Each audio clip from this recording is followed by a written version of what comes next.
Yo, what's up, my friends? It's your boy Steve from Straight Fire Picks. We got your best bets for Major League Baseball here for you today on Friday, July 19th, 2024. We're going to have MLB player props, run lines, over-unders, NRFIS here for you today. We got 5 picks today that I think are great value bets for this MLB Friday slate. First day back since the All-Star break. Super excited about it, guys. If you all are new to the channel here today, make sure you guys hit that like and subscribe button. Always appreciate that. We're on the road to 9,000 subscribers. Appreciate all of your guys' support as always. You guys absolutely rock. Like I've said in the past, guys, I apologize about the inconsistency of the videos. I really am working hard to work out my schedule so I can make this happen every day. But we are here today. Gonna work really hard to make sure we're here every day. Like I said, I can never guarantee anything, but I think we're getting better, and hopefully we're getting closer to that. Heading into the fall season of sports, guys, I'm super excited about that. Football. And stuff like that. We'll have October baseball, which will be great. College football, can't wait. So, super excited about that. Let's do a quick recap from the last video we did. It was horrible. 1-4. Minus 3.04 units, guys. Not our best stuff, and it hasn't been a lot of this baseball season, to be honest with you. Which is part of what's made it hard to come, to come back every day, guys, honestly. Put up an absolute stinker and keep trying to give out picks and help you guys hopefully win money. It's tough when we're not doing that. Those are the type of days that obviously we want to avoid. Even if we went like 2-3, I'd feel a little better about it. But man, 1-4, it just really hurts the bankroll when you have a day like that. But the only pick that we hit in there was the Mets Pirates NRFI, and that one shouldn't have really even cashed either. I believe the inning started with runners on first and second, or second and third with no one out, and somehow I believe it was the Mets ended up getting out of that jam. But that's alright, though. We're going to bounce back today, guys. I do believe in the process. I believe that we got this. I'm really excited about the slate today and about the plays today. I had a lot of fun going through and finding the plays here for today. So hopefully we can get some winners. At least a 3-2 day. 4-1 would be great. 5-0 would be beautiful. Those are the type of days we're dreaming of. But let's get back after it today, guys. Let's get a 5-0 sweep today. So let's get right into our picks here. At number 1, we're going with Elly De La Cruz. Over 1.5 bases here for the Cincinnati Reds. Plus 120 odds on DraftKings. Love this one here today, guys. Obviously, De La Cruz has kind of broke out this season, especially with the power. Which is obviously what we love for our basis prop. He's got a great matchup today against Patrick Corbin, who's 1-9 with a 5.57 ERA. Pretty much enough said. The guy gets hit hard. He's got a 6.29 expected ERA. So basically, what that means is basically, there could have been even more hits in there. Which I like seeing that. I like looking at that. He's allowing a 305 batting average for the season. So we love seeing that. He gets hit pretty hard and often. It's been that way really for a couple of years. He struggles. He's actually been a little better than he's been in some years past, but he's still pretty bad. So obviously great matchup here for De La Cruz. He's got great history off of Corbin, which is the part I really loved here. He's 5 for 8 off of Corbin with a home run, so I love that. Also love that he's on the road as well. You're going to get the maximum amount of at-bats, going 9 innings there for the road team, so we like seeing that. He's hitting .321, slugging .643 over his last 7 games. So obviously we love seeing that. He's cashed 2+ bases in 5 of the last 6 games. Now his splits as far as on the road versus left-handed pitching aren't particularly great for the season. Hitting just .233 on the road and .240 versus lefties. But here, like I said, against Corbin, he's got the great history. It's a pretty good hitter's park as well there in Washington. Certainly a home run friendly park. So I think De La Cruz could showcase that power. I do like his home run prop, honestly, as well. And also, if this were to happen to get to the bullpen, Nats also have the 14th worst bullpen ERA, so we like seeing that as well. Also, as a hittable bullpen, which is what we like to see, and it's for plus value. So, love it there, guys, for number 1 pick. We're going Elly De La Cruz over 1.5 bases here for the Cincinnati Reds, plus 120 odds on DraftKings. Okay, and at number 2, we got the Angels Athletics NRFI bet here. No run first inning. Minus 110 odds on DraftKings. So I'm going to be honest with you. I look at the slate. I see Angels Athletics. I'm like, that's a NRFI.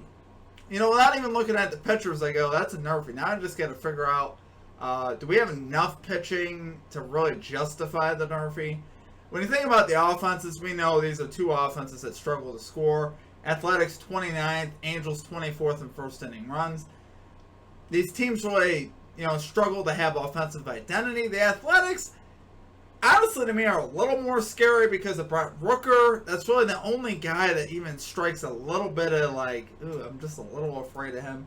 Outside of that, these offenses really do struggle to get runs. It's been that way for a little bit now, particularly with the Athletics. Actually, the Athletics have been sitting offensively.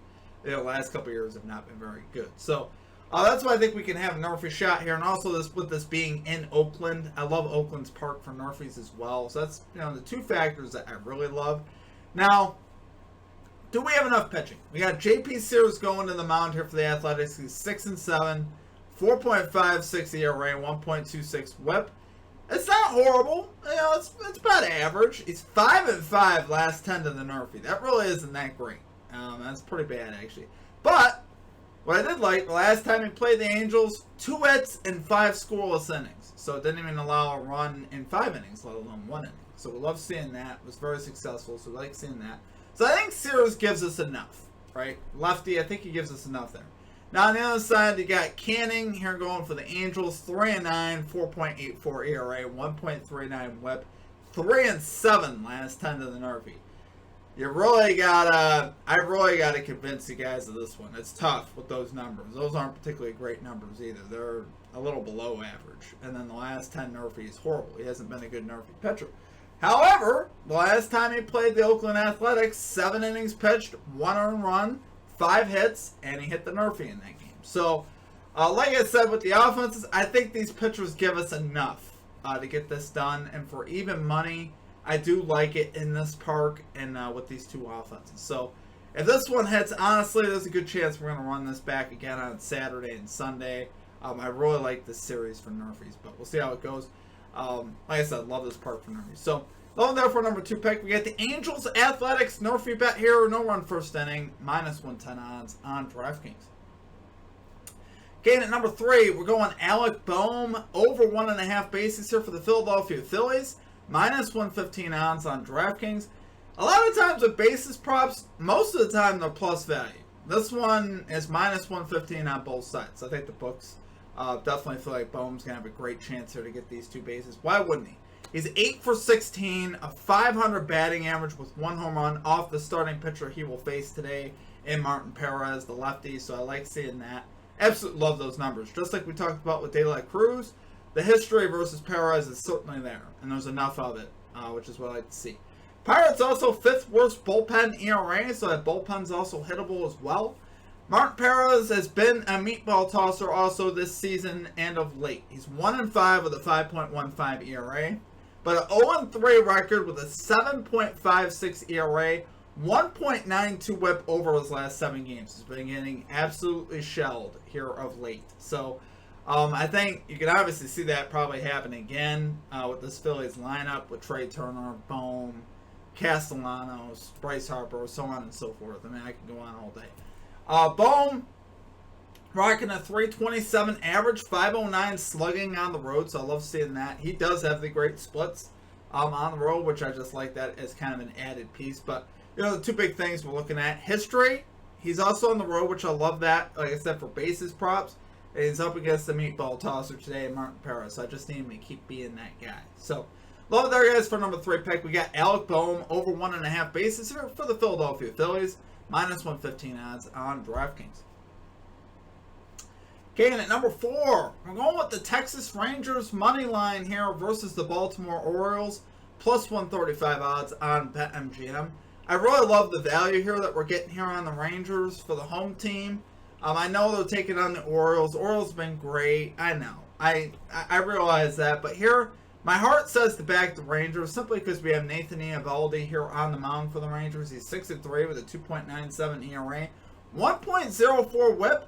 But what I really like here is the Rangers have won 8 out of the 10 home games that Eovaldi has started. Eovaldi is actually 5-0 at home in decisions. Didn't get a decision in 5 of those games. But they ended up still winning 8 out of 10 at home for Eovaldi. So I love those numbers. Just that alone tells me, hey, that's enough there to get the plus value there on the Rangers. You got Corbin Burns here going in the mound for the Orioles. 9-4, 2.43 ERA, 1.04 WHIP. And obviously he's very good as well. Obviously, he's definitely going to give the Rangers bat some trouble. Orioles here 5th, Rangers 16th in runs per game, so Orioles with the edge there. Orioles also with the edge in the bullpen. Rangers 25th, Orioles 14th with bullpen ERA. But I don't care about any of that. I care about really two things. I care about the fact that the Rangers are at home and they got Eovaldi, the guy that's really kind of held them somewhat together this season. Without him, they'd be a real mess. But like I said, they've won 8 out of 10 at home with him. And he got two teams actually trending in opposite directions, which is weird because the Orioles were scorching hot and they have definitely cooled off here late. Rangers won 7 of the last 9 games heading into the All-Star break, which it's about time, honestly. The Rangers have been kind of sluggish here to start the season. I could see them having a better second half. They have a lot of talent, obviously, in the lineup. Eovaldi on the mound. Obviously, it took a big blow with DeGrom being out, but I think here coming out of the break, look for them to come out with the energy to keep that momentum going. They definitely have some momentum. On the other side, the Orioles lost 5 out of 6 heading into the All-Star break. They finally picked up a win on the last day versus the Yankees. Well, they almost got swept by the Yankees, too, after getting swept the previous series. So, like I said, two teams right now, momentum-wise, heading in opposite directions. I love the plus value that you're getting for the home team with Eovaldi on the bump. I can't pass it up, guys. So, love there for number 4 pick. We got the Texas Rangers money line here versus the Baltimore Orioles. Plus 135 odds on BetMGM. Okay, and finally at number 5, we are going with the New York Mets money line, or New York Mets minus 1.5 run line versus the Miami Marlins, plus 125 odds on BetMGM. So again, I love the value here on a team that was playing very well heading into the All-Star break as well. The Mets winners of 7 of the last 9 games. They covered minus 1.5 in 5 of those 9 games, which isn't bad. It's above 50%, which I like seeing that. Mets here covered minus 1.5 in 9 of the last 19 games between these two teams. About 50%, well less than 50%, which is what you'd expect based on the odds that matches up actually. But here, there's such a big pitching advantage for the Mets. I can't pass it up. You got Sean Manaea going to the bump here for the Mets. 6-3, 3.46 ERA, 1.21 WHIP. Obviously, I like him here on the hill. Cabrera for the Marlins, 1-3, 8.26 ERA, 1.59 WHIP. Getting absolutely shelled so far this season. So, I'm willing to take the bet here on Manaea. He's going to outpitch Cabrera. And here, really, the Marlins offense, I just don't trust to ever get runs. They're 29th in runs per game. The Mets are 6th. Despite the Mets' bullpen problems, I think they'll be able to hold down this lineup. There's certain lineups where I'd be a little more scared of the Mets holding it down. Their bullpen's been so shaky of late. But here, like I said, versus the Marlins, I don't trust their offense one bit. So, you got the Mets here 21st, Marlins 15th in bullpen ERA. So, the Marlins' bullpen is nothing really to write home about either. And I think the Mets here could cover this. I like that they're on the road as well. And if this were to go to extras, they'd still have a pretty decent chance to cover 1.5 potentially. So, for minus run lines, I usually like having that road team. So, love it there for number 5 pick, guys. We get the New York Mets minus 1.5 run line here versus the Miami Marlins, plus 125 odds on BetMGM. Alright guys, that's going to do it for our picks. If you guys enjoyed the content, make sure you guys hit that like and subscribe button for me. Always appreciate that. Appreciate all of your guys' support. Your guys' support does help me, honestly, to keep these videos going. You guys actually did really good with the support last video, and I was very disappointed that I let you guys down and delivered some bad results. But we're not in control of that. We're in control of, I'm here at 4:15 in the morning. I'm looking at my clock right now. And that's what I'm in control of. I'm recording the video. I don't control what actually happens in the game, obviously. We hope for better. We hope for good results. Over time, we hope that we beat, the books. We haven't done it so far this year. We've been pretty bad. So, I definitely have to own that. And like I said, hopefully we can get back on the winning train. I know that we're capable of it. I know I'm capable of it. It's just a matter of getting on that run and letting it lead us to glory, and hopefully that happens. So, I appreciate all of you guys' support. I appreciate the faith. You guys absolutely rock. Make sure you guys are just careful with the bets, though. I understand that I haven't had a good season. I'm not telling you to dump on these plays, to put max whale. There's no max whale plays here, guys. These are just 1-unit plays for me. and hopefully we can right the ship and get things going in the right direction. So appreciate you guys. I hope you guys have a great rest of your day, and we will catch you guys all next time. Peace out.